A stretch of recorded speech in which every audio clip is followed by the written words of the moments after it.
Welcome aboard to the world's finest strike podcast with your host and author of the novel Deception Underway, Patrick Riley. The show where sea stories come to life, liberty adventures are relived, and the voices of sailors past and present are heard loud and clear. Named in honor of the USS Hewitt DD-966, the world's finest strike destroyer, this podcast is dedicated to the men and women who served at sea and the unforgettable moments that shaped their lives. Whether you're a salty veteran, a curious civilian, or just here for the ride, you're in the right place. Let's dive in.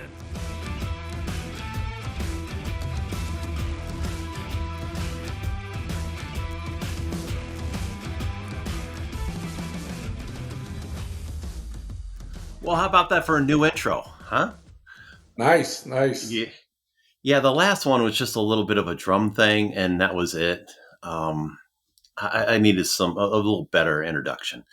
And of course, I was telling you that I needed a way to promote a book. Here's the book, Deception Underway, available Amazon.com, BarnesandNoble.com, Kobo, all the e-retailers out there for books. It's available. So I thought this was a great way to talk to friends and tell sea stories, talk about the Navy, talk about just what they're doing now. So I'd like to introduce my buddy, Rico. Thank you, sir. If you could introduce yourself. Well, my actual name is Federico Delgadillo. On the ship, they went by my rank, and they only pronounced Del, D-E-L, the first three letters. So everywhere I went in the Navy, I was either DC2, DC1 Del, Now I go by Rico. Everybody calls me Rico because where I lived in Hawaii and here, it's so much easier just to say Rico instead of Federico or Delgadillo. So yeah, I go by Rico now. Awesome. Good deal. And where are you living now? Currently, I'm in northern Utah, in Logan, Utah, up north. Oh, great. And of course, do you ski at all, or is that something you do? Or? Well, I attempted to ski when I was stationed in Japan. The girlfriend, who ended up being my first wife at the time, took me skiing up by Mount Fuji, and I should have saw that red flag when she took me up the main hill instead of the baby hill, and knowing I'd never skied before. Oh, it'll be daijobu, it'll be okay. So she takes me halfway up the main hill, and of course, what do? You do what you see on TV. So I mimicked the skiers that you see in the Olympics, and of course, you get that speed. And not knowing how to stop, well, you could imagine how I stopped. Very painful. Oh, yeah, absolutely. That was the last time I skied. Okay, well, so it's been a little while. I got you. Yeah. And that was a nice thing about Japan. In Yokosuka, they had MWR, Morale, Welfare, and Rec. It was great because you were able to rent skis, and they took you skiing, which was something that, I love to ski. I've been skiing since I was a little kid. And when I saw that they had that. So on the towers, I went skiing for the first time. And then a couple of years later, I met my girlfriend, and she had a ski condo, or her parents had a ski condo. And we went up there, and it was great because I was able to rent the skis on base. We hit the bullet train, went up to Yuzawa, we skied all day. It was great. I took a couple guys from the Hewitt. So I think it was Chapin, Gage, and Marks. Those were the three guys that went with us skiing. It was a great time. But then about a year later, I went over by myself. I didn't go through MWR.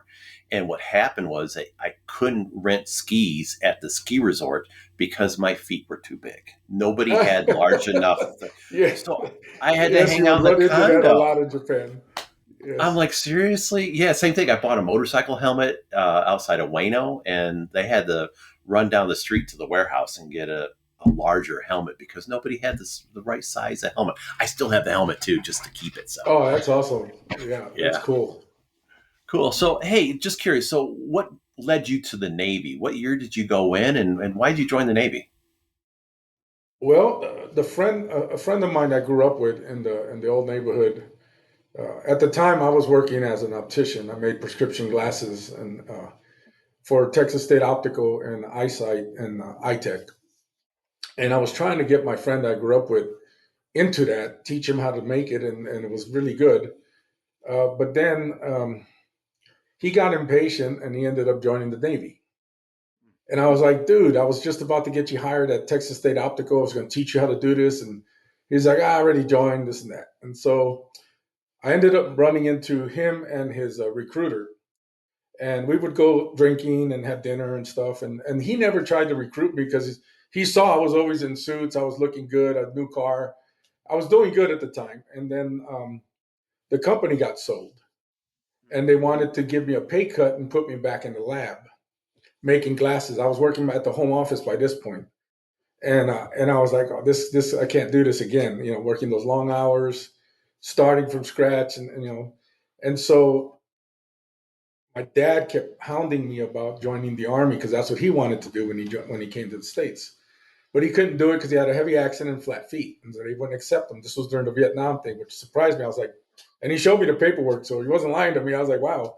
And so I went to join the army, and I'm standing in front of the door. The doors are locked, and it says "out to lunch, be back soon." And I'm like, you got to be kidding me. I finally get the nerve to do this, and they're not here.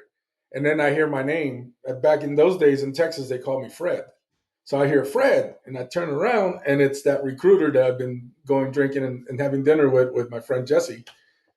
And he's like, what are you doing here? And I said, well, I was going to join the army. He's like, oh, hell no. You're a sailor, brother. Come over here. Come over here. So we sat down. We got to talking. And of course, while we're talking, he's giving me these exams. And I'm just taking them and talking to him, not really paying attention. I'm like, yeah, to me, it wasn't even real yet.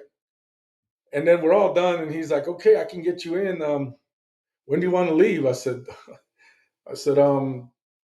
tomorrow. I said, because if you wait any longer, I'm going to get cold feet. I'm not going to join. And he started on the computer they had at the time making phone calls. And he's, because this was back in 88. This was in May of 88. Okay. And then he puts down everything. He goes, okay, brother. He goes, this is the fastest I can bring you in is 30 days. He goes, is that okay? And that was even before my friend would leave because he was leaving in 2 months. And I was like, I'll try not to get cold feet by then. And so 30 days flew by. Next thing you know, I'm in boot camp in San Diego. And then 30 days flew by again. And my friend's barely in R1 days coming in. And he's all shaved. He's all scared. And I pass him. I'm laughing at him because he's going this way. I'm going that way. And he's just all freaked out. I got a chance to talk to him briefly during lunch one time and gave him the advice of joining the religious petty officer program. And so he listened, and they gave it to him. And so the next meeting we had in boot camp, he was there, and we got to talking. And that was the whole reason I joined the Navy, because the recruiter that I used to party with, that recruited my friend that we grew up together, was like, no, dude, you're not a soldier, you're a sailor. And yeah, he was right. Yeah. And that's awesome to think that there's literally a door that's locked. They were not open and another door opened up for you. Everything happens for a reason. So it wasn't meant to be. And that's typically, and that's what happened with my stepsons. One of my stepsons, the oldest one, he's in the Army, but he wanted to join the Air Force, and he was adamant, and he was studying and stuff, but he was scoring high, but not high enough for the Air Force. And so he ended up in the Army, and he loves it now. He's jumping out of airplanes, airborne. He landed where he was supposed to be. And then my other stepson, who wanted to join the Navy, um, they wouldn't accept him with the visa that I had gotten for him. They said, "Oh, if you would have waited a year longer, we could accept that visa." I'm like, "What are you talking about? Visa's a visa. What does it matter what year I got it? He's here legally. He's here. Everything's perfect." Yeah. Oh, sorry, man. They won't let me accept. So he ended up in the Air Force. Okay. And he ended up where he wanted to be, because he doesn't really like to travel. He doesn't. He's all into the family and his wife and high school sweetheart. So they both landed where they needed to be, where they wanted to be, but they were both shooting for different areas where they would have been very unhappy if they would have got it. Oh, that's great. Yeah, and so you went in right before I did. So I went in August of '88, but they sent me to Orlando. Oh, I was in San Diego. Yeah. San Diego sounds a lot better than Well, Orlando in not really, because August. the DIs would go in competition with the Marine Corps across the Oh, bay. yeah. So if they were yelling louder than us, then they would start beating us more, so we could yell louder than them, and it was just it wasn't that good. Gotcha. Yeah, well, for me, it's the humidity. I wasn't a big fan of the humidity. Oh I yeah. definitely remember the Philippines in the summertime. Well, just especially walking over Shit River. Oh, Oof. yo, that smell was nasty. You can't forget Yeah. that smell. But I was used to the humidity from growing up in Houston, so it really didn't Oh, that's bother right. me. Oh, yeah. And it was so when you went to San Diego, it was nice and It was really temperate and nothing. It was actually nothing. better than Houston. So, Oh, absolutely. Yeah, definitely. oh yeah, So, so after boot camp, where did you go? I was sent straight to Treasure Island in San Francisco to get my damage control training there. Uh, so I spent 2 months there training, and then to my surprise, they let us go for 30 days for vacation before shipping us out to our ship. And at that time, as soon as you graduated, they let you know where you're going before we even left. So I already knew I was getting sent to the Midway Oh, uh, nice. before I left Treasure Island to go home on vacation. So Hmm. Hey, since you've been on the Midway, have you been to the museum, the Midway in San no, I Diego? haven't. My a lot of my shipmates have been, but we lost three brothers to a fire on the Midway, and it was very traumatic. And I still carry the guilt because I fought at the time to go. There's a class that they teach Midway Indoc, so you have to go to a class for 2 weeks before they even let you on board the carrier. Right. And so at the time, the ship was so old. We had so many issues with the firefighting systems, pretty much with everything on the ship. And so the time came where they needed to replace the instructor at Midway Indoc, who was an E5. Hmm. I was an E4. And so I put in to go there because nobody wanted to go. And the DCA on the Midway, he was a lieutenant, but he was filling a lieutenant commander position as the DCA on the carrier. And so we got to talking. He was an old surfer dude with a dip in his lip all the time, and he was half Japanese, half American. And so we were talking, and I told him I put in the paperwork, and he was denying me. He's like, "Well, DC3, that's a D5 position." And I was young, ballsy, and straightforward. So I looked at him and said, "LT, you're holding an O4 position. What does that matter?" And he starts laughing, and he goes, "Well," he goes, "You still dating that JN chick?" I said, "And my first wife." I said, "Yeah, I'm still dating her." He goes, "You know what? I'm going to give it to you so you can get to know who she is before you end up jumping a broomstick and marrying her. This way you go in there with your eyes wide open." He goes, "Here." He signed off on me. One of my arguments with him was also that the systems were so messed up and that there was going to be a massive fire on this ship one day. And I didn't want to be on there. And I thought, and I used that. And to my surprise, a month later, it happened. And one guy that went to firefighting school with me at DCA school died, Shane Kilgore. One guy that I met on the ship, Johnson, Patrick Johnson, he was actually an MS, but he always wanted to be a firefighter. So he was always with flying squad all the time. He was always with us. He shouldn't have even been on board anymore, but he got into a bar fight right before they pulled out, and they put him on legal hold instead of leaving him behind on the base. Oh, wow. And then the third one was Vieira. He was an HT. He had just gotten married, and I just seen him with his wife that weekend before they pulled out.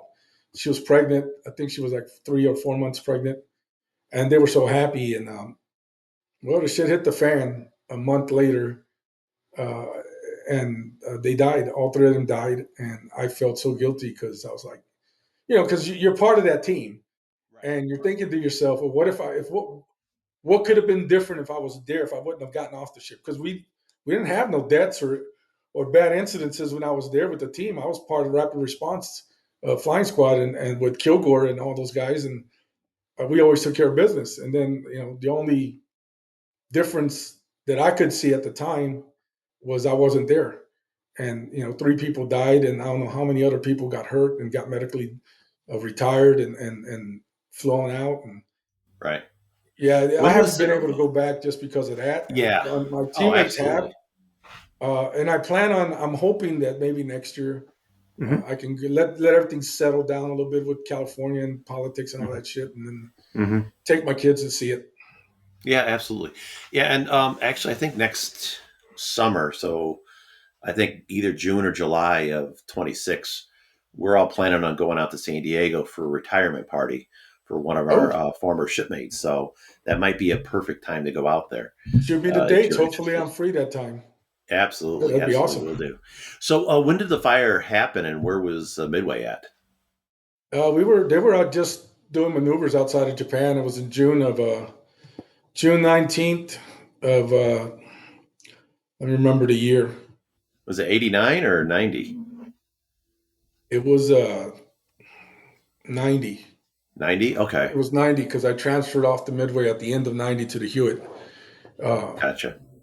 Yeah, it was June of 90 when it happened. Okay. And the thing was, somebody overfilled one of the fuel voids, Mm-hmm. and it was underneath the birding compartment on the starboard side forward. But in that void that got filled with fuel, also the catapult steam line went through 800 psi or something. Mm-hmm. So nobody noticed it. They just started smelling fuel, and there was smoke, and so they investigated it, and well, they found it. They opened up the door and they saw the fuel boiling, and the heat was already there. So them opening up the door introduced the last piece of element that needed to explode, which was the oxygen. Yeah. They closed it back up. Everything was fine still, but for some reason, and I could never get an answer, even when reading their statements and everything. The fire marshal at the time opened up the door again, and when they opened up the door again, it exploded. And that's when everybody that was there without gear, the rapid response team, everybody got blown up. Yeah. That was part of Kilgore's thing. Vieira and Johnson were actually in gear, and I think over all the confusion when they locked down the space, because they had to keep launching the birds, because on the carrier the more important thing is get the birds off. Yeah. So every time they launched, that thing would blow up. And I think in the confusion, they lost track of the manpower. And Vieira and Johnson got locked down inside that space. And so when they finally got everything under control and they were overfalling the space, they found them underneath the ladder, both of them hugging each other in like a fetal position, trying to protect each other. But the explosions ended up killing them. And they were in full gear, full firefighting gear. Right. Another guy that was there, Bakuzi, he was a DC man, little short guy. I always called him Mighty Mouse because he was like that Arnold Schwarzenegger's friend that worked out with him, that Italian dude. Okay, yeah. He had that kind of shape, all muscular like that all the time. And he got hurt and was on the bottom of the ladder as he come into the space. And when they were stepping down, they thought they were stepping down into a hole because they couldn't see anything. But they were actually standing on the OBA on his chest. And when he moved, they fell, and then they found him. They picked him up. They took him out, and he lives in Florida. He ended up getting medically discharged. Of course, the majority of guys are PTSD'd and then physical injuries too. Of course, he had his skin was melted together, the web to his body. They had to fix all that. And another guy that was with us, he was a DC man too. We called him Bobo on the ship. His last name is Harris. I went to see him in the hospital in Yokosuka, and he had this big old patch like this on his face, gauze. Right. And he could barely see from one eye. And what had happened to him was the explosions and stuff, the OBA melted to his face. Oh, wow. The plastic. So they surgically removed it. By the time I got to see him, he was already with the gauze and stuff. And I walked in the room. I said, "How you doing, Bobo?" First thing out of his mouth is, "Hey, DC3, did I make E4?"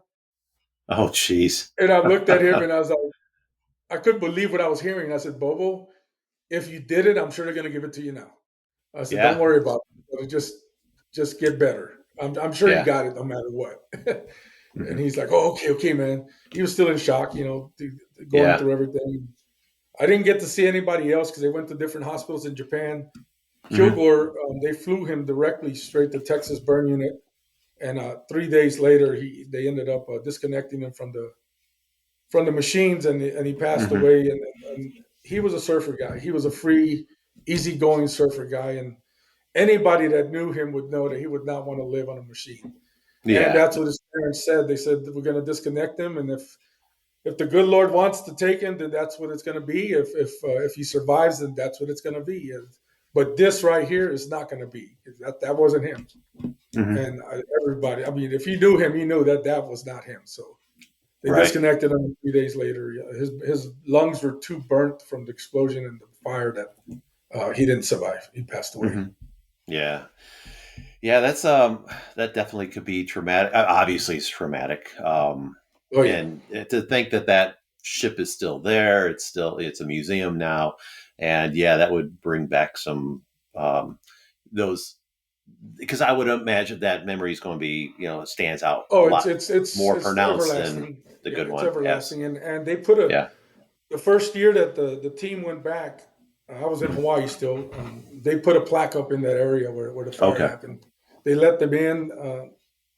The people that take care of the museum. If you're from the ship, you were served on the ship. There's certain areas that open up to you, and of Yeah. course these guys were part of that part of the history, and so they opened up that area and they allowed them to put a plaque there. So I don't know if it's open to everybody because it's on the starboard side forward.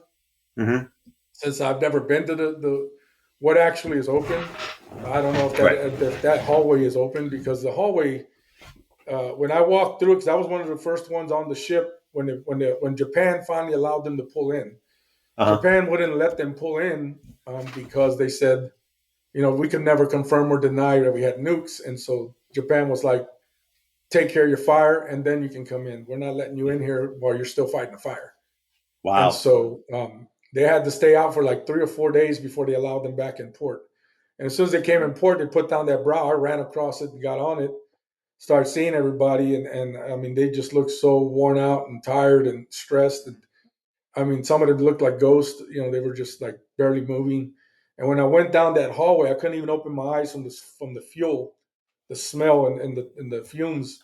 And Yeah. the hallway looked like somebody grabbed it and went like this to it, like a can. So it was Wow. all out of shape and shit from the explosions. I was like, Yeah. unbelievable. I was like, couldn't comprehend the hell they went through. It was scary Yeah. just looking at the after effects. Yeah. So I was thinking about that time frame because I was on the towers at the time, and the towers was going through decommissioning at the time. So we would normally be a plane guard for the Midway, would just sit behind you, make sure that everything was fine. But and then in August, I switched over to the Hewitt when it pulled in to port. So, how did you get your orders over to the Hewitt? The Gulf War had just started or was going to start. The DCA that was on the ship decided that there was not going to be a turnover from my position on the Midway Indock. They were just going to throw somebody in there and pull me out and put me on the ship. But the DCA didn't take into account that I used to go drinking with the lieutenant commander who was in charge of training. Yeah. And so when I was checking back on board the Midway to pull out with them to go start the war, he walked in the office and he saw me checking in. He was, "What the hell are you doing, Dale?" And I said, DCA told me to check back on board. They put E5, DC2, I forget his name was, over there. He's like, "Who's going to train him?" I said, "I don't know, sir. He just told me to come back on board." He goes, "Oh, hell no. Get out of here. Go train my guy. You're going to be there." He goes, "When do you transfer?" This was October, I think it was. I said, "Next month, November." He goes, "You transfer in November. He's pulling you back on board. We're getting ready to pull out to go to the Gulf." I said, "Sir, I just do what I'm told." I was like, "What do you want me to do?" He's like, "No." He goes, "This is what's going to happen, DC3. He says, "You're going to train my DC2. You're going to stay there 30 days. He goes, and then he goes, where are you going?" I said, "I'm going to go to the USS Hewitt." He's like, "Okay, but then you're going to cross deck to the Hewitt. You're not coming on board this ship. Get off my ship. Get out of here. Go train my guy and then take whatever vacation you want and go check on board the Hewitt."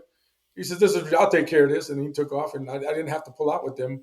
But I was still attached to the Midway until like the end of November, beginning of December of 90. And then I crossed deck to the Hewitt, and we were independent steaming, so we didn't have to go with the battle group. And then they started the war, and then we ended up ultimately finishing the war. So on January 17th of 93, we launched those Tomahawks, and finally good old Saddam said uncle and gave up. That was a pretty interesting day. I remember it pretty vividly because I woke up, found out that we launched the Tomahawks. Oh, you didn't get to see it? No. I mean, we were on the Hewitt. Woke me up. So. They woke me up and said, "Hey, man, you got to come see this." Oh, yeah. I went to the fantail and I watched all these Tomahawks been launched from us, the Cowpens, and I always forget the third ship that was there. There was three destroyers, Hewitt, Cowpens, and Oh, no. I was saying when we the first when it shifted from Desert Shield to Desert Storm, we were independent sailing and we were in Japan. We were in Yokosuka. right. So we didn't launch the Tomahawks to start the war. Oh, you weren't even there. Okay. Yeah, I was talking about when we were in Yokosuka all by ourselves. The Hewitt was all by ourselves. Okay. And that in itself is an interesting thing. When I first experienced that on the Hewitt, the battle group left. yes. And, I was like, wow, to see for yourself firsthand all those Westpac widows was incredible. I was like, Yeah. wow, I heard stories about this, but I was always on the Midway, so I never saw it until Right. the battle group left. And then I was like, wow, they weren't kidding. Yeah. I always got a kick out of, when we went to Hong Kong, who goes pure side in Hong Kong? That was the best thing ever. Instead of being anchored out. Hong Kong and pulling into Australia was like pulling into your home port. You got so much love in those two ports. It was ridiculous. Mm-hmm. Absolutely. Yeah, I was going to say after we launched, after the initial entering of Desert Storm and we were in Yokosuka, I think myself and a few of the buddies, we went over to the Pizza Inn and we had the pizza. And of course, we started drinking a lot and we drank way too much. So when we got back to the ship, we were pretty trashed. And I think I headed out afterwards to go up to see the girlfriend in Tokyo. And as I was heading out the gate, I just remember I just see this like guy lift a big camera and a big light on top of it. And a little girl reporter comes up with her microphone and she's like, "So what do you think of the war that, how it started today?" I was like, "It's about time." And I just kept going. And I guess I wasn't supposed to say anything. Nobody said anything afterwards. But one of my buddies, he was at his girlfriend's house and they were just watching the news. And all of a sudden they see my dumb face pop up and, say it's about time. And I think you can just tell I was a little drunk. I just kept walking. But so I was on Japanese news. Great. Wow, lovely. That's cool. That's cool. Cool. So I was going to say, after, how long did you spend on the Hewitt then? I was on the Hewitt from the end of 90 to right that day that night that we launched Tomahawks, that next morning I flew off by helicopter from the Kitty Hawk. Oh, so wow. Until January of 93, I flew out by helicopter by the Kitty Hawk. And then I took my shore duty orders to military police in Honolulu and NAS Barbers Point. Okay. But I had to go to San Antonio first to pass the police academy to get those orders. Yeah. And the Navy was taking their sweet time on finding me a flight. And so I was in jeopardy of losing my class to start and get those orders. And so I ended up paying for it out of pocket so I could make it there on time. Because I still had to go to Tokyo and do my pack out and then fly to San Antonio. And the Navy was like, "Yeah, we'll get you there. Don't worry." But they didn't care. I would have lost my orders and I probably would have ended up in Diego Garcia because that was the other place they offered me. They offered me Bahrain and Diego Garcia. And when I kept turning things down, then the detailer was like, "Well, I got this one other place, but you got to be there 3 years, shipmate." It's like, it can't be worse than what you already offered me. I was in my mind, I was like, those are already two stupid places. What are you talking about? Where are we going? But you got to be there 3 years. Just tell me where it is. Hawaii, done. Signed. Send me the papers. Jesus. You should have led with that one, I told him. What the hell's wrong with you? You try to put me back where I just spent 4 years in? You're out of your damn mind.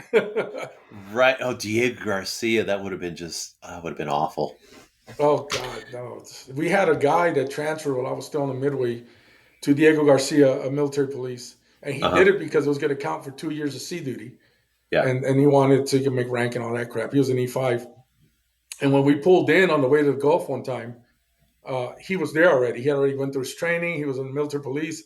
And so he came out on one of those military police boats and he picked up half the team, half the division, because we only had I think it was 8 hours. So they took half of us and they let us go out for a few hours, like 3 or 4 hours. And then we turned back and then the other half went. So all we did was jump in his boat. We went straight to his barracks. We got drunk, come back on his boat. He took the other half. He knew everybody. He was with us. He was part of our team before. Yeah. He'd probably been gone like 3 months at the most. And so, I mean, nobody really transferred. So, yeah, that was my time experience in Diego Garcia, getting drunk in his barracks and coming back to the ship. Oh, that's funny. Yeah, I did hit the bar in Diego Garcia because you were on the Midway, I was on the towers. We did go to the Gulf in '89. Oh, yeah. So I remember Hong Kong, Pattaya Beach. Yeah. Yeah, we'll get to Pattaya. We'll Pattaya, Phuket, all those places. Yeah, yes. Yeah. And then hit the Gulf. We did a couple circles, came out. And did you guys go down to Kenya? I think you probably went to Mombasa, Kenya. Yes, we went to Mombasa, Kenya. Yes, we did. Yep. They brought us into the pier on what was ultimately were cattle boats. Yeah. And so we were on the bottom of the boat looking up while they were bringing us into Kenya from the Midway. Yep. Yeah, it was interesting. Yeah. And then we went across the Indian Ocean, hit Diego Garcia. That's when you said you were, went to the barracks and got drunk. That's the best way to do it. And then you guys went to Perth. We went to Fremantle, Perth, yes. Yeah. And that was the time we accidentally bombed the Reeves. Yeah, that's right. I always thought it was a Cochrane, but it was a Reeves. No, it was the Reeves we bombed. It was I remember we were all excited about going to Australia, but we were doing this. The navigators and stuff were doing their bombing runs, and he mistook the Reeves for the sled that was supposed to be bombed, and he hit the Reeves on the port side forward. Yeah. With a 500-pound, they call it a dummy bomb, but it was a 500-pound bomb. Yeah. And they mustered us in the hangar bay, all the flying squad in DC division, and they were like, "Okay, this is what's going to happen." They told us we bombed them by accident. We got fires up front, forward. We're gonna swing you across in the chair, and you guys are gonna help them fight the fires. I'm like, Chief, are you going to give us a blueprint of the ship? I mean, we have no idea what the ship looks like. Oh, we're going to get all that. Don't worry about it. We're going to get all that. Just stand by, stay here. And we're all looking at each other like, what the fuck, Don't we have enough fires to fight on here? Now we got to go fight them on other ships. And so thankfully, that didn't end up happening. They got control of it with their halon or CO2 because it ended up hitting all the electronics up forward. And so we didn't see the damage because it was night, of course. When we were pulling in to Perth, they passed us on the starboard side, I think it was, and we saw the damage, the hole with the black, all that stuff. We were like, "Holy shit!" Like, damn. Yeah. And they were stuck in dry dock in Hawaii for almost 3 years. I think it was 2.5 years. Yeah. Because my friend that I joined the Navy with, that grew up with. He was stationed in Hawaii. That was his first station, and he was telling me about it, how things were. And they were stuck in Hawaii for years trying to fix all that stuff, and that was just a dummy bomb. Yeah, wow, that's amazing. Yeah, I remember when that happened because it was right before we went into Australia. And now, since we were the towers, they actually sent us down to Bunbury. We didn't go to Perth with everybody else. Oh, you didn't? You didn't go to Perth? Yeah, so you would have loved it because everywhere we went, the other ships would dedicate. You dropped a bomb on me. This goes out to the USS Midway from the USS whatever was, and then you dropped a bomb. We're like, every bar we went to, that song was dedicated to us. That's crazy. Awesome. Yeah. And that was the thing about Bunbury because, like I said, we were all by ourselves, and I think there was only 40,000 people in that town. Wow. So we had that whole place ours. Oh, we did. Yeah, it was. I think I crawled back the night before we left, and luckily I got back in time. But I think I fell asleep underneath my console. I was just way drunk. Yeah, I think the only time we pulled into I was on the Hewitt already, and we pulled into Darwin. Oh yeah, and that was a small town. And everybody kept warning us, don't start drinking heavy early because the party doesn't start till 1 or 2 in the morning. We're good. And I remember we went to this bar. It was in the afternoon, probably 5 or 4 o'clock, and it was called the Gentleman's Lingerie Bar. Oh, and every woman in there was in lingerie, and they had okay. every right to wear what they were wearing. There was not one woman that was Hmm. pushing the limits or anything that, or that you'd look Hmm. at it and say, "Girl, didn't you? You know, there was a mirror. You know, hey." No, Yeah. all of these were perfect, and we were just blown away. So we had a few beers there, and of course, I always have to shoot high, so I went for the bartender, Yeah. and she told me, "Well, you know, maybe we'll show up." We already knew what bar we were going to end up at night. And so he said, when you get off work, why don't you meet us there? And she's like, maybe. She didn't give me a confirmed yes. She just said maybe. And I said, no, my friend wants you to bring that waitress with you there. And, you know, we were cocky. We were like, yeah, whatever. Yeah. And bring this one and that one. And she just laughed and she goes, we'll see. And, you know, you fast forward, we're partying. I'm so wasted by this time. I'm wearing Coverdale's chief hat. I'm leaning up against a pillar with a pitcher of beer. Coverdale's jumping from table to table. I mean, we're all getting wasted. And I remember this beautiful girl come up in front of me and she smiles and she looks at me and I'm just looking at her. Well, stupid me couldn't recognize her because she was Oh no. dressed. She Ah. was dressed. She was in clothes. And that was the bartender. And the girl next Hmm. to her was the girl I told her to bring. But Yeah. I was so drunk and I couldn't recognize her because she was fully dressed now. Uh And I huh. was wasted and I just looked at her and I turned around and I walked away. And that's the last thing I remember. Then the next morning I was on the ship and my friends were laughing at me and I'm like, okay, what happened? They're like, well, we knew you were drunk, Dale, when that girl that you invited came and said hi to you and showed up and you just smiled and walked away from her. They said, yeah, it's time for him to go to the ship. So we took you back to the ship. I'm like, oh, thank God. I was like, but oh no, the one that got away, you know, like, damn it. Right. Oh, it's hilarious. Yeah, that was. Yeah, Australia was great because yeah, the Swan beer, that was so good. And then for some reason, I was just stuck with screwdrivers. For some reason, I was on the vodka kick, and I needed to have a little orange juice on it. But yeah, it was. Well, Australia I was got into the great. cognac Mhm. kick. I would take a Oh shot of yeah. cognac before I drank my beers Mhm. everywhere we Oh. went. So we'd go in there and I'd say a shot of cognac and a beer, and then if they had them, I'd smoke a cigar. Hmm. So I got into that kick at some point. I don't even remember. I know it was when we were in Oman. Um, I did that. We were in a hotel lobby and I ordered that, and I remember the Filipino waitress come back after I Hmm. ordered a beer and a cognac shot, and she looks at me. She goes, "I'm sorry, sir, I forgot to ask." I thought, what, you gonna ID me or what? She's like, "Do you want your beer hot or cold?" Oh, And I looked. jeez. That's the look I gave her. I was like, Yeah. "Who the hell would order a hot beer? Of course, cold." She's like, Yeah. "I'm sorry, it's because here they." I said, "I'm American, well, you know, girl. I need cold beer." I said, "Now Right. my cognac can be room temperature, but my beer better be cold." She started laughing. She's like, "Okay," and Yeah. yeah, that was interesting. Yeah. I remember. Yeah, Oman was great. You know, and like you said, we always had to go find the hotel because that's where the beer was. And Yeah, they didn't have clubs or bars it was it in was not countries the like that. usual bar hopping or anything like that. No. No. No, get to the hotel, start drinking there because international travelers they can drink beer.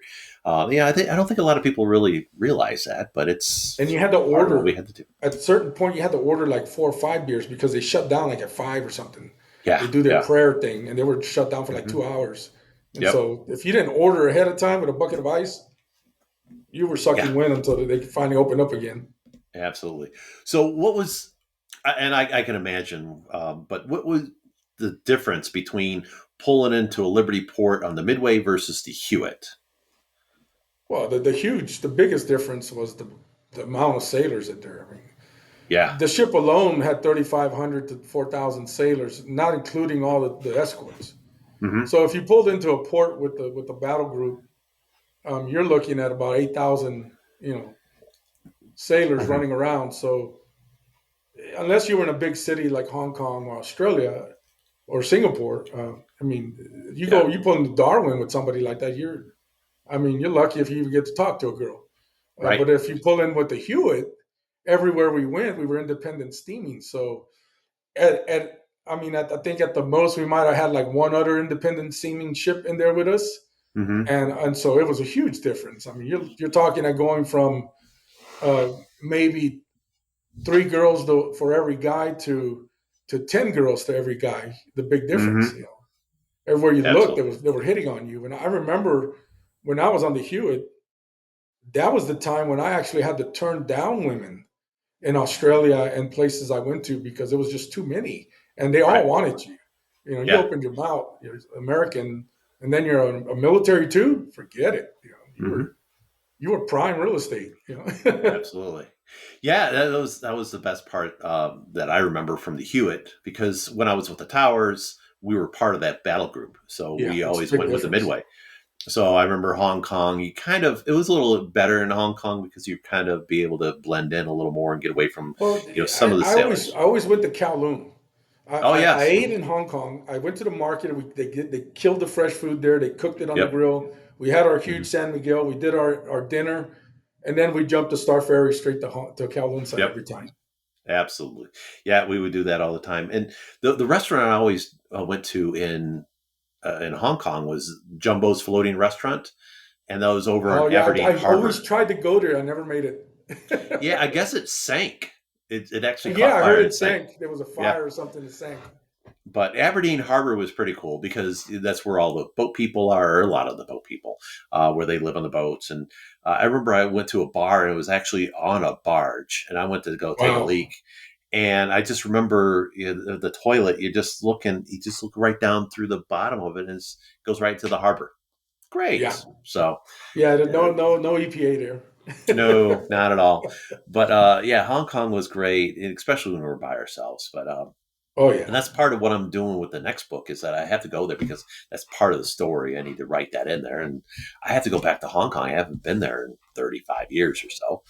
We were one of the last ships there when it was still under British rule. Oh yeah, yeah. When they lost the lease and went over back to China, we never pulled in again. We passed by it, but we never pulled in again. So I heard it's not the same. That it kind of sucks now compared to what it was before. But I don't Uh, know. I've never been there yet. yeah, I'll have to go back. And same thing with Thailand. I have a good friend that lives in Pattaya right now, and he's begging me to go back. I would love to go back. I'll figure it out. I'll get back to Pattaya someday. But I have a friend. Would you probably know him? Doobie. okay, He went by yeah, Doobie on the ship. I'm trying to remember his real name, but he goes by Doobie. He's a postal clerk now in Arizona and not Arizona, Las Vegas, okay, Nevada. But he just went back recently by himself, and he okay. put a lot of pictures and stuff. And he said it was awesome, and because he just got divorced and stuff, and so he Mhm. was running amok. He went there. I think he also went to what was it, not Colombia? He went to and one of those places in South America. I can't remember the Mhm. name right now, but yeah, he's gone there. And I told him we need to hook up and go to one of these places. I mean, you're going there by yourself. Uh, Yeah. and Enrique Velasquez Madero, if you remember him, he was an A ganger. He Mhm. went down to Colombia by himself, and Okay. he likes to travel. He goes everywhere by himself.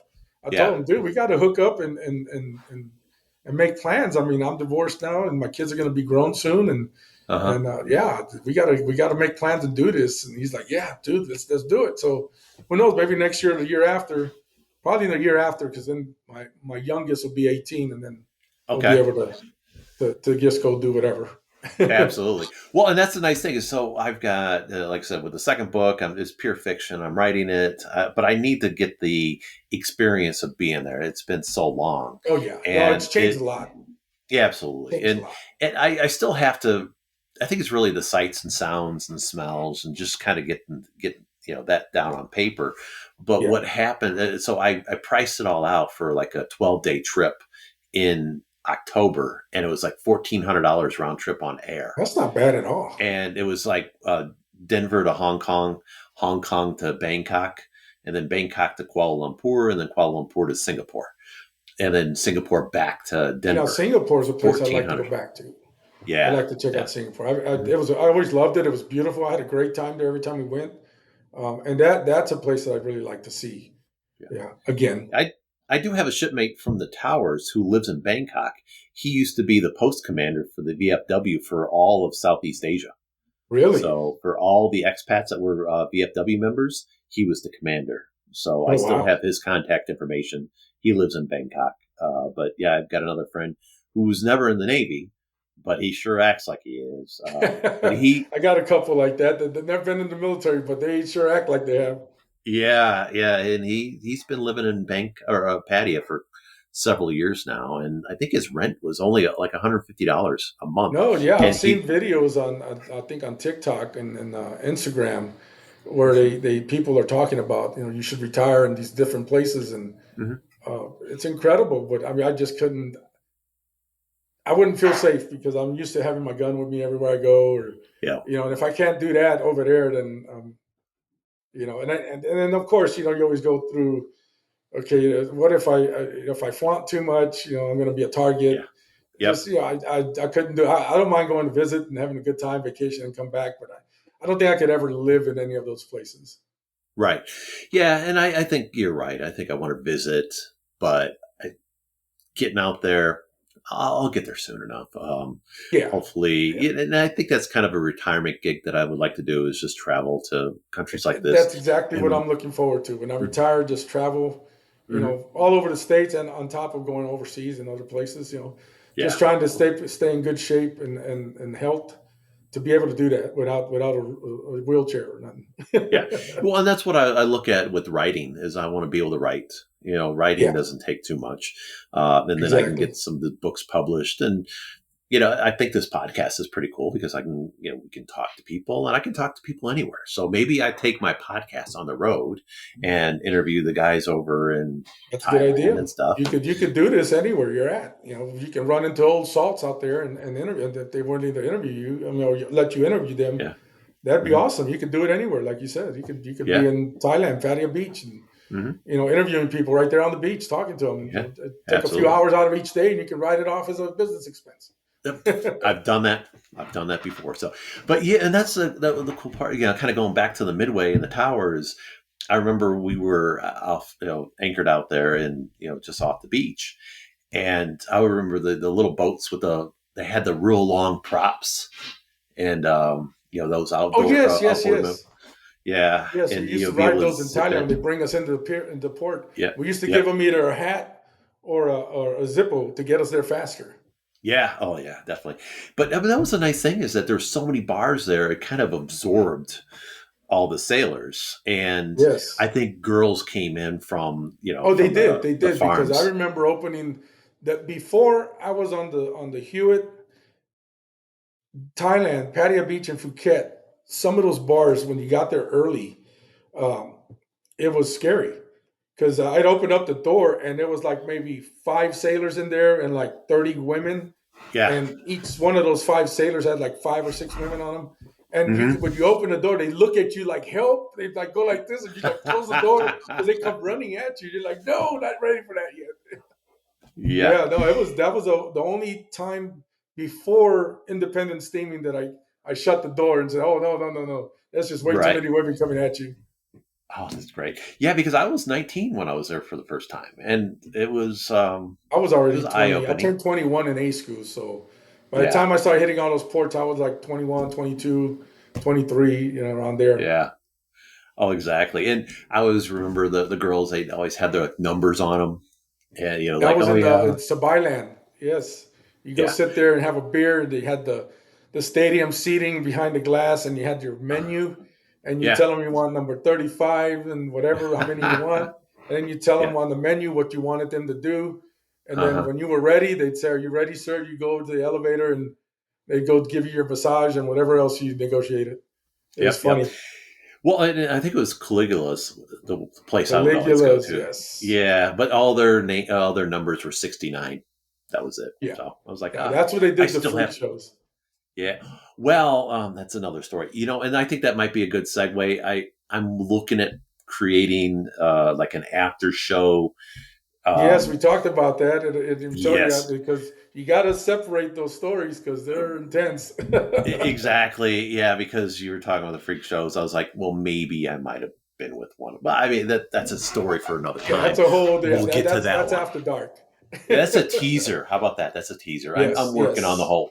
This is only the second episode. I'll work on it. But I next week I'm trying to get a hold of one of my friends from the towers, and I told him about that trip to Thailand and Hong Kong, and he's like, "Put me down. I'm going. I'm going with you." Yeah, It's like, okay, perfect. that's awesome. So I'm like, all right, I'm just going there to do research and write, but that's fine. I'll take you with me. No But I'm problem. working on Yeah. it. But yeah, him and I are going to talk next week. I got to just schedule it with him. But like I said, it's exciting talking to sailors and knowing where we're going. So This is good. This is really good, and a lot of the people are going to find it very therapeutic too. So yeah, absolutely. So how long did you spend in the Navy? I did 8.5 years active duty. Okay. I had to get out because my first wife was having complications with her pregnancy, and she was bedridden, and she had to move this injection from one thigh to the other every week to keep her from going into labor. And she could only get up to go to the restroom, shower, and that's it. Yep. And when I tried to negotiate an FTG position in Yokosuka for that was counted for sea duty, but it was shore duty, the detailer wouldn't give them to me, even though I filled the billet. I was a DC1, it was an E6 billet, and of course my type, I'm FTG, and the asshole wouldn't give it to me, and all he kept offering me was an aircraft carrier out of Bremerton, Washington, and so I had to get out because I couldn't leave her in that condition. So I got out for 2 weeks. I went back into reserves, and I got put on the USS Fredericks out of Pearl Harbor, a Gator freighter. So I was there for a couple of years, and then I joined the police department, and I started running into issues with the admin, the YN1 on the ship wouldn't reschedule me when she was doing all kinds of crazy crap, even though the CO was backing me. Of my unit, she kept pulling the policies and procedures, and he just looked at me like, I can't help you. I was like, no problem. So I walked away for like 2 years. And then I ran into a Filipino guy. I don't know what his rate was, but he was an E6 at the reserve center. I went in just to get the ID card so I could keep access to the base.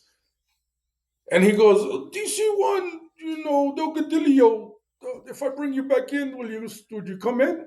I looked at him. I said, look, man, the Navy told me where to put it. I showed them where to put it. I got the letter. I can never reaffiliate. DC1, if I could do this, will you do it? I said, if you get me back in, I'll stay into retirement. I'll be in touch. 2 weeks later, that man calls me up and says, DC1, when you want to sign your paperwork? It's like, get the fuck out of here. You got me back in? He goes, I got all your rank back. I got everything. I just can't let you take the E7 exam this year. I was like, I don't give a shit about the E7 exam. I was like, right. Okay, I'll come down and sign. And then he's like, okay. Then so I come down, and then he tells me, where would you like to go? I said, I get choice of orders. He's like, yeah, what do you want to do? I said, I want to stay in my camouflage. I don't want to go back to dungarees. Okay, yeah. I'll put you with military police Pearl Harbor. Okay. I left. I don't know where I went, but then he called me up, and I said, what's up? He's like, I got a better place for you. How about Kunia? He goes, I can get you to Kunia. You can advance better. You got more control. Pearl Harbor is just too big. I can give you Pearl Harbor if that's what you want. But he goes, I'm recommending Kunia. I said, I don't give a shit as long as I'm in camouflage. He's like, Kunia then. And so I was at Kunia. So I did a total of, I did another 2.5 years active duty after the 9/11. They put me back in with the military police. I did 2.5 years doing anti-terrorism for the base, and total of 24 years total. Wow. Oh, that's awesome. Yeah, and now that I got my 100%, now I got to start fighting for my retirement because I have 24 years. I should have 21 years good. Yeah. But they have me listed at 18 years, 7 months good.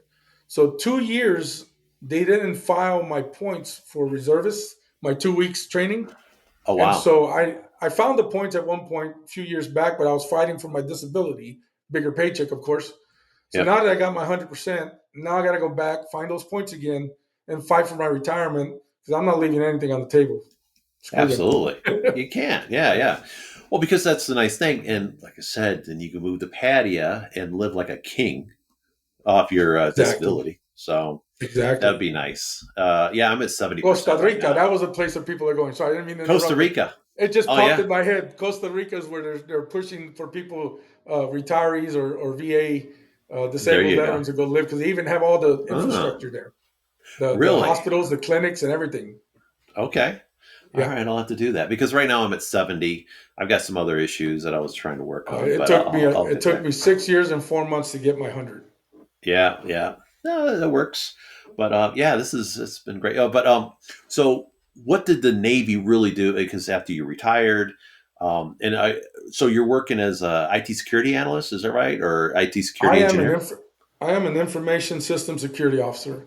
Basically, cybersecurity for special programs that they do that are isolated, that are not connected to any network, and just to keep Hmm. them hardened and isolated and secure from anybody either putting something on there that shouldn't be or taking anything off that it shouldn't Hmm. be. Right. So how did the Navy help you get into that role? Or, did that help at all, or was it your military, or not military, but your military police background? What really helped you get into the information security? Well, what helped me was after being a cop and moving back to the mainland, Texas. I took night school at ITT and I got a 2 year degree in network systems administration.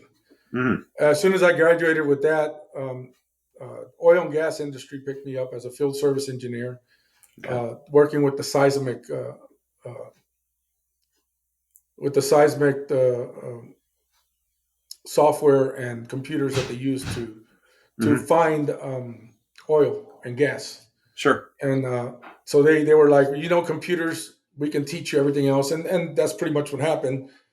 So I did a lot of IT work, physical IT, running cables, splicing them, terminating them, configuring them, replacing hard drives, RAMs, and just everything and anything with them, and then putting the software that the data or software engineers built for the programs through its paces, and then they would send us off with the equipment for whatever company all over the world, and you would set them up. And if they had any issues, you would fix it on the spot, and you would stay there anywhere from 2 months to 3 months. And I was sent to Norway with a Oh wow. program, and so I spent like 2 weeks on an oil platform and 30 days on a ship with the equipment that I had already worked on, and was there just in case they needed anything. If something went wrong or broke, we were there to fix it. I wasn't there by myself. I had like another two field service engineers, and Hmm. so that opened the door to the IT world. And then I did some freelance stuff myself. People would hire me to simple shit. They didn't know how to take the computer out of the box and set it up, so I would set up everything, I'll do all the updates and get it running. So all they had to do was get on there, log on, and those things, or clean out their computers because they were running slow, whatever. And then I got into HVAC, thinking Okay. I needed to get a job that was self sufficient. So the HVAC, I didn't have to work for anybody. I could work for myself and still make money. That was the idea. And so 4 years into it, I almost fell through a two-story building, a house, through the ceiling. And when I went to catch myself, I ripped my shoulder tendon. And so I Oof. was on the, but because I did that, I didn't fall between the beams. I fell across the beam. So that kept me from going through 2 stories. Uh-huh. So messed up my arm, but I saved myself from going through 2 floors. Uh, and so while I was out on workman's comp getting repaired, I decided to get back into computers. I was like, I'm not getting any younger. I'm not no spring chicken anymore. And I don't want to be crawling in attics anymore. The money was great, but the time you spent getting it was ridiculous. So Right. I was working 70, 80 hours weeks. It was stupid. Good money, but it was long Yeah. hours. And so I jumped on the bandwagon to get the certification in security for computers. And then it just so happened that the guy that was stationed on his shore duty from the submarines with me at NAS Barbers Point, uh, he's always been in computers. Even when I worked with him, we were both E6s and we were together on NAS Barbers Point. Uh, he um, he stayed in computers and was working as cybersecurity information systems manager. He was a corporate manager for a company called Aerojet Rocketdyne, and Hmm. they did the defense rockets and stuff. And so at one point, he would always come to Houston because his grandma lived there. So every time he came to Houston, he'd let me know. And before he left, we would have brunch on a Sunday. He'd drive back to Alabama. We'd always hook up. So we kept in touch. And when I explained to him what I was doing because of what had happened to me, like a month later, he contacted me and said, I got a position if you're interested in cybersecurity, but it's in Arkansas. And I said, well, if they pay me, I will go to Arkansas. I have no problem. Yeah. And so he asked me flat out. He goes, "What will it take for you to go to Arkansas?" I said, "Well, understanding that I have limited experience in cybersecurity, but my experience is in IT and regular computers and stuff, and the other stuff I can pick up." I said, I hate to look a gift horse in the mouth, but for me to get up to Arkansas, I'd have to be $85K a year. Mm-hmm. And he said, "Don't be shy. Tell them what you want. They got money." I was like, "Okay." And I know he had something to do with it, because before I could even tell them what I wanted, the recruiter contacted me and said, "We're ready to give you an offer." And he goes, "They came in at 85.5." And I didn't think about it at the time. I was like, "Okay, done. I'll sign." And I went and later, like a couple months later, I thought about it. I said, "This," because he knew a lot of people in the company. He'd been working for them for 20 years. I was like, "Yeah." He told him, "Just give him 500 more. He'll come." And so I did, and that opened the door to cybersecurity for me, in a great way, because there was nobody there that had been taking care of that facet of what they needed for like 3 years. And so when I walked in, I was walking in with a blank canvas, and unfortunately for me, and fortunately, I had Google was my best friend. Yep. Google, my friend that was in Alabama, and then the senior system administrator that works out of LA office, who would come down every 3 months. So I was picking brains left and right. I got them to get a good audit. They went from, they had either SAT, commendable, and superior. I got them to a commendable along with the team. But because I was able to dig out information from the computers that was lost, I got them from a SAT to a commendable. And so then the time came where L3 Harris bought Aerojet Rocketdyne, and it was getting ugly when a big corporation takes over another big corporation. It starts getting ugly, and I saw the writing on the wall, so I started applying different places. And to my surprise, even though I saturated Texas, Florida, Virginia, and a couple other places, I only applied 2 places in Utah, Hill Air Force Base and the place I'm at now, Space Dynamics Laboratory. And of course, this is the place that calls me. And we negotiated. And just when things were getting really stupid at the company, we agreed on a number, and I ended up here, and I don't regret a second of it. This company's amazing.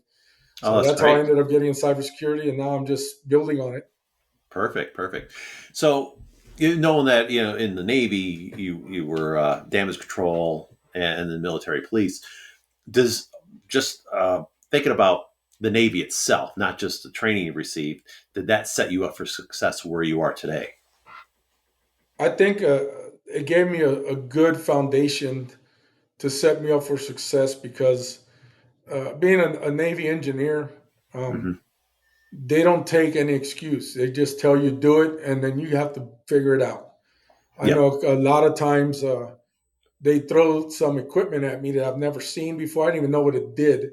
And they'd say, "Hey, Dale, you need to fix that, or you're not getting off in Thailand or Hong Kong. Yeah. And we're not going to be there in 3 days or something." I'm like, "Well, what is it?" And then they throw a book at you. "Figure it out. What, do you want me to fix it for you too?" You're like, "Yeah, shit." So there you are, reading this tech manual and figuring it out as you're taking it apart, putting it together. And miraculously, that showed me that, there is no, "I can't do it," or "No." It's, "I'll figure it out." And I just had that discussion with one of the managers at my company now. We were talking, and they have all these different programs coming up. And he looked at me, and most of the guys I work with now are ex-military in some form or another, either Air Force, Army, Marine. And this guy's an ex-officer from the Air Force. And he came into my office, and he's like, "Hey, Rico, I'm thinking of making you the information system manager on this program. You think you're up for it?" I just looked at it, I said, "Do you need me to do it?" And he's like, "Yeah." I said, "Done." Yeah. He's like, "But how do you feel?" I said, "I feel like I'm going to take care of it. Don't worry about it. And if I can't, I'll figure it out. Don't worry. What do you want me to do?" And I'll do it. And he's like, "I like that. Okay, yeah. I'm going to make you the acting information system managers. Okay, just tell me when I need to start, what I need to sign, and what you want me to do. I'll take care of it. Don't worry about it." And the other guy that was ex-Air Force too, he sitting at his desk, he starts they put him in my office like a month ago. He looks over, he starts laughing. He goes, "That's how you do shit." I said, "Hey, that's the only way Navy engineers work. You just tell me what you need, I'll make it happen." Yeah. And that's exactly it, because I ran a software development team in Illinois from 2008 to 2012. And they would always my team members would always give me a hard time, because my go-to phrase was, "We'll figure it out. Whatever we're going to do, we'll just figure it out." And I still have that attitude today, because we had to do that in the Navy. I was like, warfare, you got to figure it out. And, you're out at sea. There's no, I can't. Or no, you just do it. You find a way to do it. That's it. Yeah. Yeah. So hopefully people nowadays recognize that. And whenever I hire people, I do look for those people that came from the military, especially in the Navy. Yeah. And I always heard about that with the Air Force, is that, when they're repairing a plane, you get a F-16 pull into the hangar. You've got like 20 different groups all working on that plane for different areas. And of course, when you have an FA-18 sitting on the Midway, well, you might have 2 groups that are working on that plane, or 3 groups. Yeah. So and you can't just go to this corner store and buy a part. You got to make it work. That's all there's to it. Exactly. So cool, man. Well, hey, we've gone over an hour, and I really appreciate the time. I mean, this is no problem. And what I'll do is I'll just work on the production. I'll push all this up, and it'll be up in a couple days. But, like I said, thanks so much for your time. And, hey, who knows? I'll probably even do more of these. I mean, with you even. That's like a great conversation. Same thing. Last week was Rob Clements. Him and I, we're good friends. Also on the Hewitt. So I think I'll just keep building these out. And I know I need to get a hold of some of the guys from the Mount Whitney, because that was the East Coast ship I was on. They're not worth it. All the stories on the West Coast. Right, exactly. One of the guys I know, he was brand new to the ship on the Mount Whitney, and he was just out of A school. And I was telling him about all the stories on the West Coast. And after I left, he did go over to the West Coast. So I want to get a hold of him, and you got the comparison there. Yeah. Now, like, hey, we did talk. What was the big difference, and how? And it was something I did put in the book, because that was a discussion we had when we were in the Bahamas, where I was like, it wasn't the same. The Bahamas wasn't the same as a port call. I can't imagine it being the same, but I'm sure. No, because you had it was nice, but you had all the cruise ships in. So you got a lot of cruise ships. It's not the same as just being with a bunch of other sailers and in Pattaya. So I'll get to the Pattaya stories later. That's probably going to be the difference of, like, when you're in Pattaya compared to going to Phuket. Because Phuket was where all the airline stewardesses were and the tourists. Oh, yeah. But Pattaya was just the Wild West. Yeah. Oh, it was great. So cool, man. Hey, I'll end the podcast, but again, thanks so much for the time, and hang on for a couple minutes. Let this thing process. Awesome, man. We'll talk, guys. All right. Thanks. Take care. All right. Bye.